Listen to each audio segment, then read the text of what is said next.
करने जा रहे हैं मध्यकालीन आर्य भाषा में प्राकृत भाषा की। प्राकृत प्राचीनतम जनभाषा है। प्राकृत प्राचीनतम प्रचलित जनभाषा है। नमी साधु ने इसका निर्वचन करते हुए लिखा है, प्राक पूर्वम कृतम प्राकृतम, अर्थात प्राकृत शब्द से इसका निर्माण हुआ है, जिसका अर्थ है पहले की बनी हुई।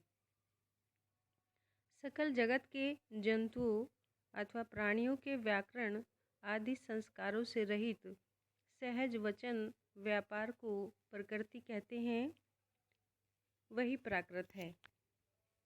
प्राकृत की उत्पत्ति संस्कृत से हुई है। इस मत की पुष्टि करने वाले कई विद्वान हैं, जैसे हेमचंद्र कहते हैं कि प्रकृति या मूल संस्कृत है और जो संस्कृत से आगत है वही प्राकृत है। बात को मार्कंडेय भी स्वीकार करते हैं, वे भी प्रकृति या मूल संस्कृत है कहते हुए कहते हैं कि उससे उत्पन्न भाषा ही प्राकृत है। प्राकृत की जननी संस्कृत है, ऐसा वासुदेव कहते हैं। प्राय सभी विद्वानों से इस बात को स्वीकृति मिलती है कि प्राकृत की उत्पत्ति संस्कृत भाषा से हुई है। द्वितीय प्राकृत को साहित्यिक प्राकृत भी कहते हैं। प्राकृत भाषाओं के विषय में सर्वप्रथम भरत मुनि ने नाट्यशास्त्र में विचार किया। भरत मुनि ने अपने नाट्यशास्त्र में 7 मुख्य प्राकृतों का जिक्र किया, जिसमें उन्होंने मागधी, अवंतिजा, प्राच्या, शूरसेनी, अर्धमागधी, बाहलिक, दक्षिणात्य, जिसे महाराष्ट्री भी कहा गया।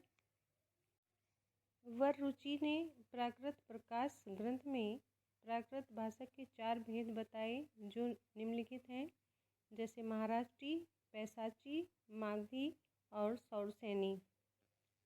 हेमचंद्र ने अपने प्रसिद्ध ग्रंथ प्राकृत व्याकरण में प्राकृत भाषा के 3 और भेदों की चर्चा की, जैसे आरसी को अर्धमागधी, चूलिका पैशाची और अपभ्रंश। हेमचंद्र को प्राकृत का पाणिनि माना जाता है। महाराष्ट्री को प्राकृत व्याकरणों ने आदर्श मानक प्राकृत माना है। इस प्राकृत का जो मूल स्थान है वो महाराष्ट्र है। आचार्य दंडी ने अपने प्रसिद्ध ग्रंथ काव्यदर्श में महाराष्ट्री को सर्वोत्कृष्ट भाषा बताया है। शौरसेनी प्राकृत, यह मूलतः शूरसेन या मथुरा के आसपास की बोली थी। मध्य देश की भाषा होने के कारण शौरसेनी का बहुत आदर था। शौरसेनी मूलतः नाटकों के गद्य की भाषा थी।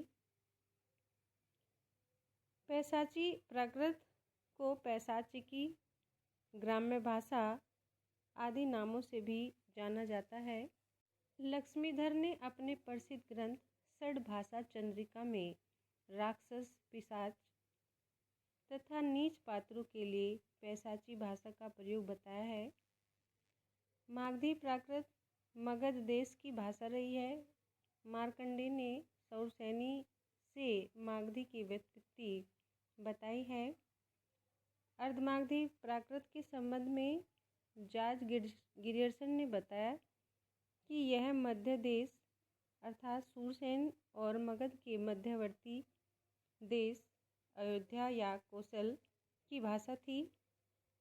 अर्धमागधी का प्रयोग मुख्य रूप से जैन साहित्य में हुआ है। भगवान महावीर का संपूर्ण धर्मोपदेश इसी भाषा में निबद्ध है। जैनियों ने अर्धमागधी को आर्सी, ऋषि भाषा या आदि भाषा नाम से भी अभिहित किया है। प्राकृत के विषय में डॉक्टर नगेंद्र लिखते हैं कि पहली ईस्वी तक आते आते यह बोलचाल की भाषा और परिवर्तित हुई तथा पहली ईस्वी से 500 ईस्वी तक का इसका रूप प्राकृत नाम से अभिहित किया गया।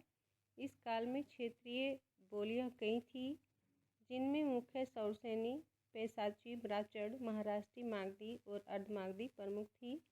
शौरसेनी, पैशाची, महाराष्ट्री, अर्धमागधी का अभी हमने अध्ययन किया। ये हमारी प्राकृत भाषा थी।